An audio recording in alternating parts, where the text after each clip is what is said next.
Is your Messenger not updating with your Instagram account? Please follow these 3 tricks to get your Messenger with your Instagram account. So let's get started.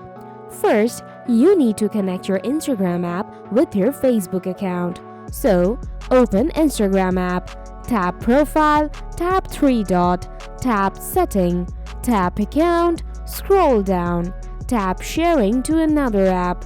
Now select Facebook. Make sure to connect your Instagram account with your Facebook account. Now follow the next solution. Update the Instagram app. Open the Google Play Store. Type Instagram.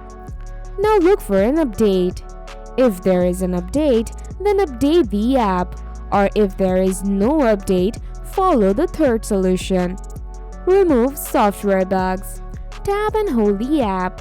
Tap App Info. Turn on Auto Start. Tap Clear Data. Tap Clear All Data.